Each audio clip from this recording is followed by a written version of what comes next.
Alright everybody, RMJ Movie Reviews back again. Another on the fly movie review. I went to go check out that movie Everest. Everest I think it's been out for like a few weeks or whatever. But I saw the trailer for this movie in front of Jurassic World and I was really looking forward to it. You know, when I saw the previews, it reminded me of kind of movies like, and some of y'all out here might not even remember this movie, but it was a movie Ethan Hawke did way before Training Day. This is like, I think in 1990, I think 3 or 4. If I recall, I think it was 1993, but the movie Alive, that was another movie that was based on a true survival story, but where the plane crashed. The big hook of Alive was that their fellow passengers who crashed, this plane crashed, they ate the people who died. That was how they survived. That was the big hook of that movie. So if any of my subscribers out there have never heard of Alive with Ethan Hawke from 1993, go check it out. It's a really good movie.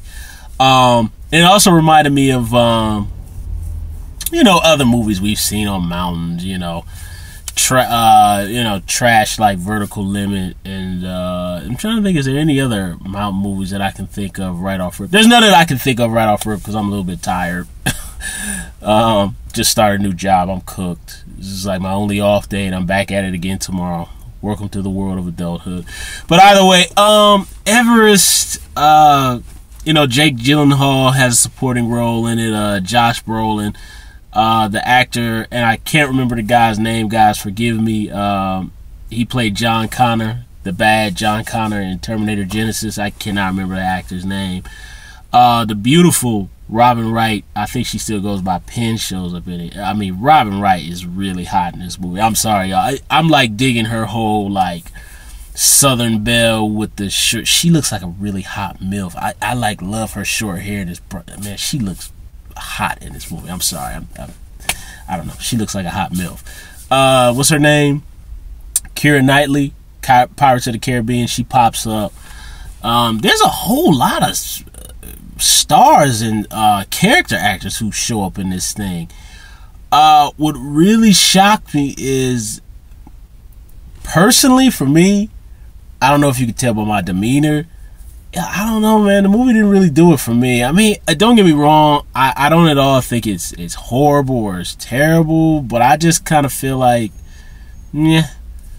I mean, I don't know. It was just okay, I thought. I wasn't really involved with the characters. I think one of the things about the movie that kept me uninvolved was just the simple fact that, and I'm not going to talk about the real survivors. I'm talking about it strictly as the movie aspect of it, not what happened in real life, but the movie aspect of it.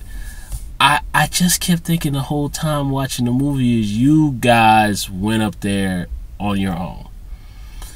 So, as a viewer watching the movie, not real life, the movie, it was hard for me to feel sorry for them, because it's like, you know, they tell them clearly before they climb this thing that there's no oxygen up there. Your brain will swell up with blood, but blood will like fill up into your head. You'll literally be dead. Sometimes your body, you'll feel so hot that literally when you're up there, you just start ripping all your damn clothes off, and then you'll probably freeze to death or fall off a mountain like somebody else does in the movie. It was hard for me to invest in the characters because I don't know, I wasn't really involved with the characters. I mean, Jake Gyllenhaal, I mean, he has a really small supporting role in the movie. So I was kind of on board with him a little bit, but, you know, he dies too, and oops, excuse me, sorry guys, spoiler.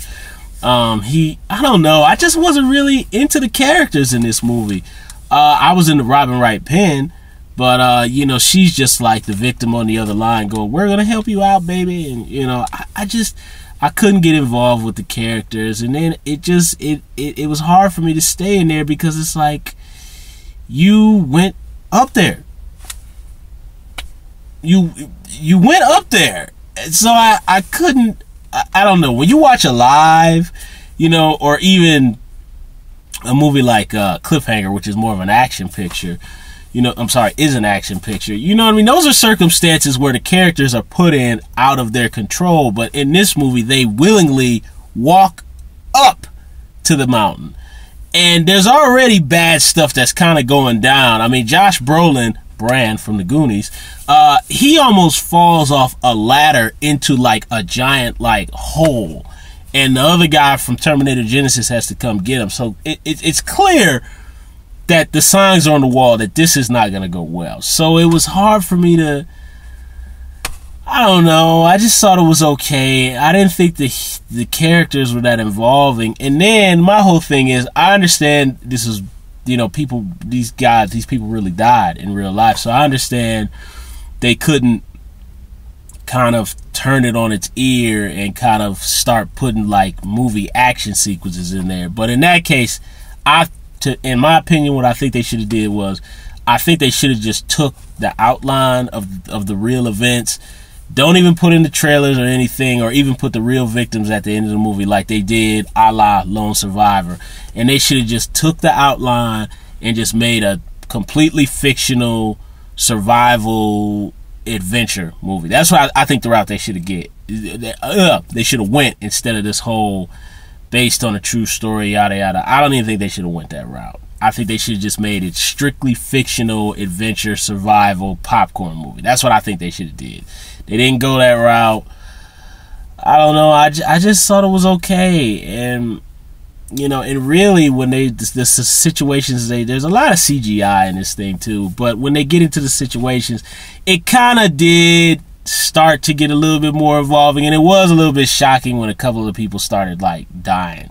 There was like a couple ones where it was just like, damn, like, I mean, it was just kind of shocking because it was like, damn, it was that quick. Like, I mean, just like, and they're gone. Like, and it was kind of shocking because it kind of reminded you of real life. Like, damn, I guess that's almost like how it goes down in reality. Like, just person is gone, just like that. They're gone. And that's how they tell it to the characters in the movie. What happened to Eddie? Eddie's gone. It's like, damn, that's messed up, But I will say there is kind of a, I call it Rocky-esque kind of scene. It doesn't have nothing to do with boxing, obviously, but I always say Rocky-esque kind of scenes where like there's a scene where like the character brings out their human spirit and they rise to the occasion. But there's a moment where Josh Brolin's character, I mean, he's almost dead. He's like frozen. I mean, he obviously has frostbite because his fingertips are black. It's not going to end well for him. But like he gets these images of his wife and his kids in his head, and the dude is frozen, and he starts moving. And his hands are like this, and he kind of starts moving, and you can hear like the ice cracking. And he looks, I mean, he's not like grotesque, but the thought of it is awful. And he kind of starts to rise and get up on his own. And I'm not gonna lie, I was kind of like, yeah, get up, man, get up, And that moment kind of got me. But outside of that, I really can't recommend Everest. I just don't think it's involving enough. I didn't find again, for me, they went up there on their own. The characters in the movie, and I don't know. I just wasn't really that into it. I didn't particularly think it was that great. I mean, I know as much of the reviews I've been seeing, it's been okay, but I don't know. I didn't find it that involving, and then once they were in the situation, I found it kind of, I was just with it a little bit. So for me, guys, I don't know. I say pass on Everest. That's my opinion. It ain't a bad movie. I just didn't think it was very suspenseful. I didn't think it was very involving. The characters weren't, I mean, I don't know. I was just kind of meh about it. I don't know. Didn't do it for me. So that's my short little review of Everest. I'm going to come back with my crime movie review of 1989 Sea of Love with Al Pacino, John Goodman, and Ellen Barkin. Alright, RMJ Movie Reviews. I'll see you guys soon. Subscribe to my channel, like the video, leave a comment about Everest. Okay?